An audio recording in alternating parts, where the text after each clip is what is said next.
స్తోత్రం చెల్లిస్తున్నాం. వీక్షిస్తున్న మీ అందరికీ మన ప్రభువును, రక్షకుడైన యేసుక్రీస్తు వారి అతి శ్రేష్టమైన నామంలో మా హృదయపూర్వక ప్రేమవందనాలు తెలియజేస్తున్నాం. అందరూ బాగున్నారు గదూ? మీ కొరకు ప్రతిదినం దేవుని సన్నిధిలో ప్రార్థన చేస్తున్నాం. మా కొరకు కూడా ఈ ప్రార్థనలో జ్ఞాపకం చేసుకోవాల్సిందిగా ప్రేమపూర్వకం మనవి చేస్తున్నాం. ఈరోజు దేవుని వాక్య ధ్యానం కొరకు ఎదురు చూస్తున్నారు కదా. దైవ గ్రంథమైన బైబిల్లో నుండి కీర్తన గ్రంథం 145వ కీర్తన 14వ చరణాన్ని మనం చదువుకున్నాం. యెహోవా పడిపోవు వారినందరినీ ఉద్ధరించువాడు, కృంగిపోయిన వారినందరినీ లేవనెత్తువాడు. ఎంత శ్రేష్టకరమైనటువంటి దేవుని వాగ్దానం ప్రభునందు ప్రియులారా. పడిపోవు వారినందరినీ, కృంగిపోయిన వారినందరినీ లేవనెత్తేవాడు, ఉద్ధరించేవాడు మన ప్రభు. ఉద్ధరించుట అంటే అది చాలా శ్రేష్టమైనటువంటి మాట. ఉద్ధరించుట అనంటే బాగు చేయుట, ఉద్ధరించుట అనంటే లేవనెత్తుట, ఉద్ధరించుట అనంటే రక్షించుట, కాపాడుట కదా. ఇవన్నీ పర్యాయ పదాలుగా ఈ ఉద్ధరించుటకు భావంగా, అర్థంగా మనం చూస్తున్నాం. కాబట్టి యెహోవా పడిపోవు వారినందరినీ ఆయన లేవనెత్తేవాడు, పైకెత్తేవాడు, బాగు చేసేవాడు, సహాయము చేసేవాడు. అంత మాత్రమే కాదు, కృంగిపోయిన వారిని కూడా ఆయన లేవనెత్తేటువంటి దేవుడుగా ఉన్నాడు. మరి ఈరోజు వీక్షిస్తున్న నీవు ఏ విషయంలో పడిపోయావు? ఏ విషయంలో నీవు లేవలేనటువంటి పరిస్థితుల్లో ఉన్నావు? నువ్వు పడిన స్థితిలో నుండి చింతిస్తూ ఉంటే, నువ్వు పడిన స్థితిలో నుండి, కృంగిన స్థితిలో నుండి వేదన చెందుతూ ఉంటే, ఈరోజు దేవుడు నీతోనే మాట్లాడుతున్నాడు ఆయన వాక్యం ద్వారా. ఆయన పడిపోవు వారిని అందరినీ ఉద్ధరించేవాడు, కృంగిపోయిన వారిని అందరినీ లేవనెత్తేవాడు. ప్రభునందు ప్రియులారా, ఆయన నామము కూడా ఉద్ధరించేదిగా ఉన్నది. మరొక మాటను చూద్దాం దైవ గ్రంథమైన బైబిల్లో నుండి. కీర్తన గ్రంథం 20వ కీర్తన 1వ చరణంలో ఒక మాటను చూస్తున్నాం. ఆపత్కాలమందు యెహోవా నీకు ఉత్తరమిచ్చునుగాక, యాకోబు దేవుని నామము నిన్ను ఉద్ధరించునుగాక అన్నాడు. మన ప్రభువు ఆయన ఉద్ధరించేవాడు.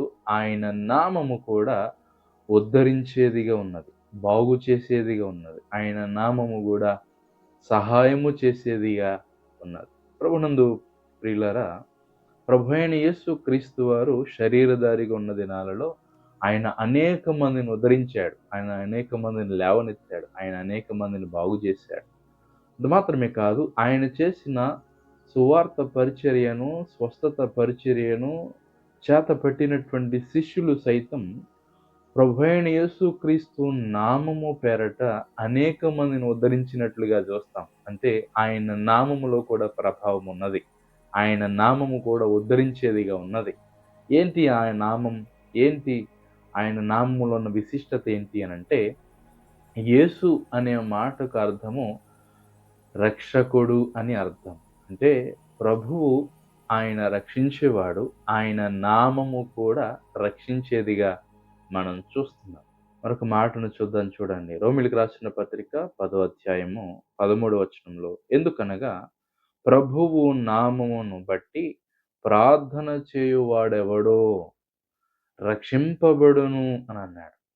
ఎవరైతే యేసు క్రీస్తు నామము పేరట ప్రార్థన చేస్తారో వారు రక్షించబడతారు అని అన్నాడు. వారు కాపాడబడతారు, వారు విడుదల పొందుతారు. అదే యేసు క్రీస్తు వారి యొక్క ఘనమైన నామం, పరిశుద్ధమైన నామం, ఉన్నతమైన నామం. కాబట్టి మన ప్రభువు ఉద్ధరించేవాడు, ఆయన నామం ఉద్ధరించేది.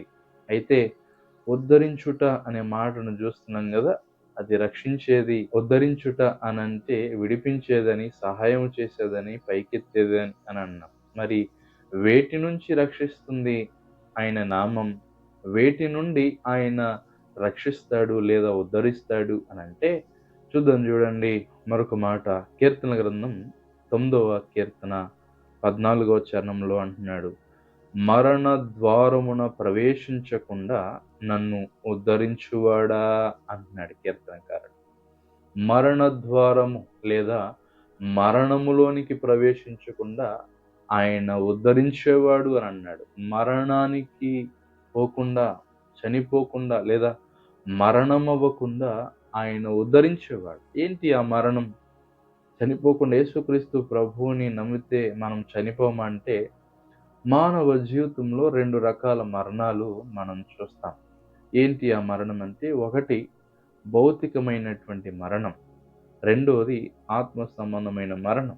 అదే నిత్య నరకాగ్నిగుండం అని ప్రకటన గ్రంథంలో మనం చదువుతూ వస్తాం.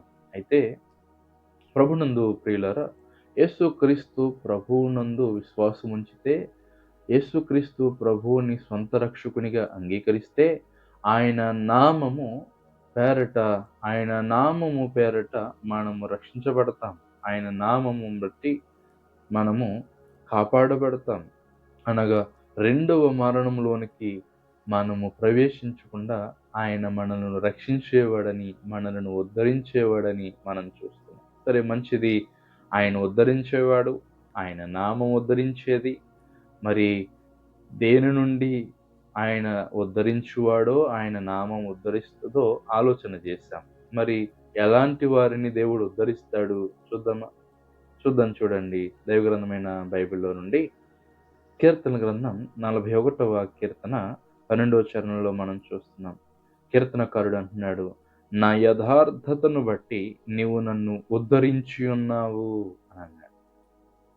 ప్రభు ఆయన ఉద్ధరించేవాడు. దేనిని బట్టి ఆయన ఉద్ధరిస్తాడు? దేనిని బట్టి ఆయన సహాయం చేస్తాడు? ఈ దేనిని బట్టి ఆయన కనికరాన్ని, కృపను కనపరుస్తాడు? దేనిని బట్టి ఆయన కాపాడుతాడు అనంటే, నా యథార్థతను బట్టి అని అన్నాడు కదా! మన యథార్థతను బట్టి దేవుడు ఆయన ఉద్ధరించేవాడు. మరి ఉందా మన జీవితాల్లో అంతటి యథార్థత? దేవుని చేత ఉద్ధరించబడాలి అని, దేవుని చేత కాపాడబడాలని, దేవుని చేత పైకెత్తబడాలని, దేవుని చేత ఆశీర్వాదం పొందుకోవాలని అందరికి ఉంటది. తప్పేమీ కాదు. మరి ఆ ఆశీర్వాదమైనా, ఆ అభివృద్ధి అయినా, ఏదైనా గూడా ఎలా పొందుకోగలమని దేవుని వాక్యం సెలవిస్తుంది అంటే, యథార్థత అని అన్నాడు. యథార్థత కలిగినటువంటి వారిని ఆయన రక్షించే దేవుడుగున్నాడు. అనగా ఉద్ధరించే దేవుడుగున్నాడు. సామెతల గ్రంథంలో ఆ విషయాన్ని చూస్తాం. చూద్దామా?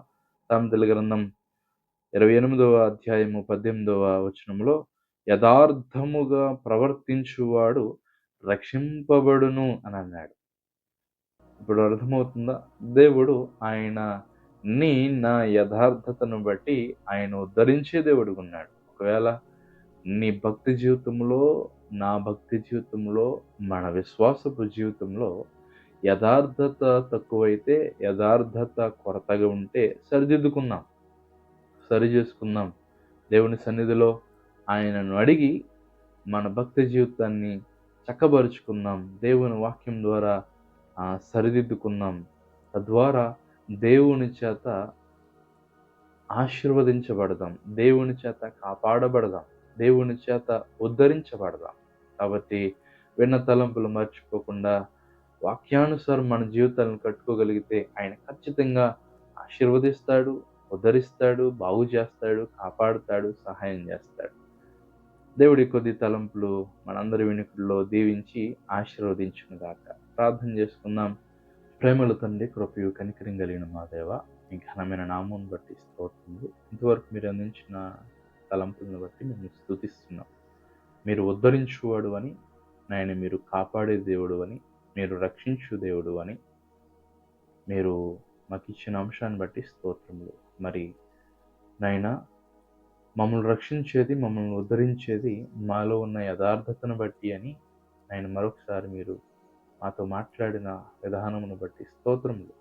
మరి వీక్షిస్తున్న బిడ్డలలో ఎవరైతే ఇంకా నాయన వారిని మిమ్మల్ని సొంత రక్షకునిగా అంగీకరించలేదో వారిని నాయన మీరు దర్శించండి. నాయన వారి హృదయాల్లో మీ శిలువ కార్యాన్ని జరిగించండి. నాయన వారు కూడా యథార్థముగా భక్తి చేసి నాయన వారు కూడా నమ్మకంగా నాయన విశ్వాసాన్ని కొనసాగిస్తూ మీరిచ్చే దీవెన ఆశీర్వాదములకు పాత్రను చేయండి.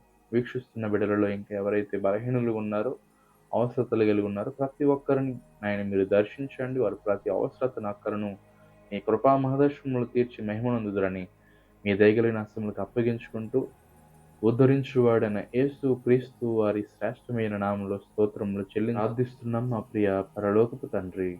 ఆమేన్. ఆమేన్. అందరికీ ప్రేమవందనాలు.